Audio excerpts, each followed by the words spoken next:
Kelly Rowland's journey to stardom is a story of perseverance, ambition, and overcoming challenges. From her humble beginnings to her rise as a global icon, her life has been anything but ordinary. Born Calendria Trine Rowland on February 11, 1981, in Atlanta, Georgia, Kelly's early years were filled with both struggle and hope. Her mother, Doris Rowland Garrison, was a hard-working housekeeper and nanny, determined to provide the best for her daughter. Meanwhile, Kelly's father, Christopher Lovett, was largely absent from her life, a reality that would later shape her personal struggles with trust and abandonment. Kelly's childhood took a significant turn when domestic abuse in the household forced her mother to leave her marriage. Seeking a fresh start, Doris moved with Kelly to Houston, Texas. At just 7 years old, Kelly was placed in the care of the Knowles family, where she formed a close bond with Beyoncé. Tina and Matthew Knowles became her legal guardians, providing her with a new family structure while her mother remained a key figure in her life. Growing up alongside Beyoncé, Kelly quickly found her passion for music. The two, along with a few other young talents, formed the group Girls' Tyme. Their big break seemed imminent when they competed on Star Search, but their loss served as an early lesson in resilience. Rather than giving up, they continued working hard, performing wherever they could and refining their craft. By the time Kelly was 10 years old, she had already joined the group that would later evolve into Destiny's Child. After years of relentless dedication, the group secured a record deal with Columbia Records in 1997. Their debut album introduced them to the world, but it was their 1998 hit single No, No, No that catapulted them into the spotlight. With every album, Destiny's Child cemented their status as one of the greatest girl groups in history, selling millions of records and winning multiple awards. Despite their success, internal struggles and industry pressures led to significant lineup changes within the group. The departure of original members and whispers of favoritism towards Beyoncé created speculation about tensions within the group. Nevertheless, Kelly remained a constant force, proving her talent and dedication time and time again. As Destiny's Child dominated the late 90s and early 2000s, Kelly experienced firsthand the highs and lows of fame. By the age of 18, she was already a millionaire, but behind the scenes, challenges persisted. Management disputes and power struggles eventually led to Kelly making a bold career move, parting ways with Matthew Knowles as her manager in 2009. Though she never publicly criticized him, it was evident that she wanted to carve her own path and step out of Beyoncé's shadow. Kelly's solo career took flight in 2002 with the release of her debut album, Simply Deep. The album showcased her ability to shine on her own, and her collaboration with Nelly on Dilemma became a global superstar. She has continuously proven that success is not just about talent but also resilience and the courage to forge one's own destiny. Oh, honey, it only gets juicier. Fast forward to when Kelly's all grown up, married, a mother herself, and that's when she decided it was finally time to face the past. After all those years of living without him, Kelly was ready to see if there was a chance for reconciliation. Was she nervous? Oh, absolutely. Who wouldn't be? But this woman was ready for answers, and she wasn't about to back down. So, what did she do? She tracked him down, arranged a meetup, and showed up with a 23andMe kit, just in case there was any question about their biological connection. Oh, she was not playing. A grown woman making this decision, what was the moment? What was the trigger that made her think, I want to reconnect now? Did something happen? Did she just wake up one day and decide? I got kids, well, a kid, she admitted. And you're going to think this is nuts, but I really wanted him to swab the side of his mouth so I could do the 23andMe thing. I really care about my roots. I'm trying to figure all this stuff out because I want to know where we're from, you know? That kind of thing means a lot to me. But more than anything, I just thought, what better time to connect? If he says yes, great. If he says no, great.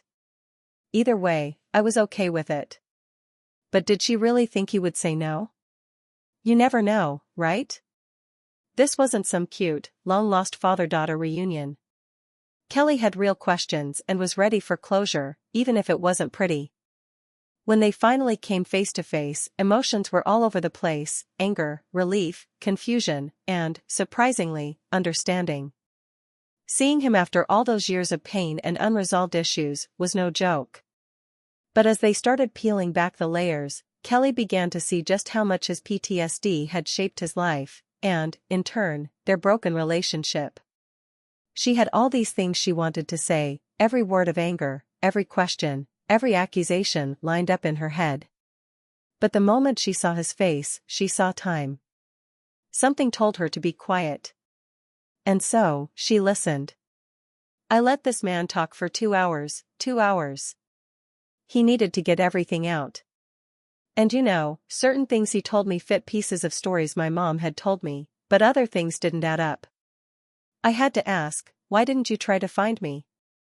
And the truth is, he did. But in my anger, I had also built walls. When Destiny's Child was touring, I had security meetings. If a man comes to the gate and says his name is this, do not let him in.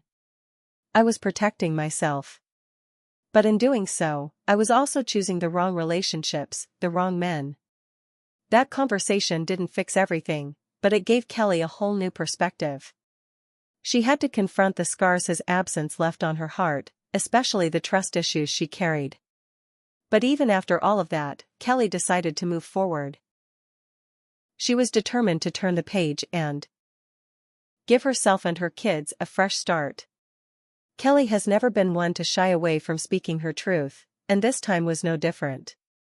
She didn't just sit back and let life run her. No, she showed up, did the healing work, and found peace with her past, even if it wasn't a fairy tale ending. But then, tragedy struck. Her mother, Doris, passed away shortly after Kelly became a mother herself, and that loss, that hit deep. Losing the one woman who had always been her rock left a void no one could fill. Losing my mom after I had my son, my husband, Tim, being awesome, he's really AG for helping me figure it out. Through heartbreak, Kelly found peace in her own little family. She married Tim Weatherspoon, a man who's been her rock and steady support. Legally, she took his last name, but professionally, she remained Kelly Rowland. Together, they built a beautiful life and had 2 kids. But let's be real, the ache of losing her mama? That's a wound that'll never fully heal. Even with all the personal chaos surrounding her, Kelly kept her career flying high. She wasn't sitting around waiting for things to fall into place. Nah, she was making power moves. As a judge on The X Factor in both the US and UK, and later The Voice Australia, Kelly brought her signature supportive energy and undeniable ear for talent. But the grind didn't stop there. Kelly wasn't just living for reality TV, she was owning the big and small screens, too. She turned heads playing the legendary Gladys Knight in American Soul on BET, a show written, produced, and owned by Black creatives. And let's not forget her venture into holiday classics. Merry Little Christmas became such a hit, it spun into an entire franchise. And then, there was Coachella 2018. The world stopped when Kelly, Beyoncé, and Michelle Williams reunited for a Destiny's Child mini-reunion. Dressed in matching outfits, slaying hits like Lose My Breath and Say My Name, they reminded everyone why Destiny's Child remains the blueprint for girl groups everywhere. But Kelly wasn't living off nostalgia. She kept the music coming, dropping bangers like Crown and Kelly, and collaborating with heavy hitters like David Guetta and Calvin Harris, blending R&B with dance pop in a way only she could pull off. And then, the Cannes Film Festival happened. Kelly was gliding up the iconic red carpet, serving looks that could melt cameras, when things took a sudden turn. A security guard, instead of giving her the usual polite escort, rushed her up the stairs like an afterthought. And baby, this was all caught on camera. She stopped. You could see the fire in her eyes. She was not having it. Later, she spoke out. There's a boundary, and I don't let people cross it. The woman knows what happened. I know what happened. And I stand by my boundaries. There were other women at that carpet who didn't look like me, and they weren't scolded or pushed. Social media exploded. The clip of Kelly pointing her finger, that look, went viral. Some H.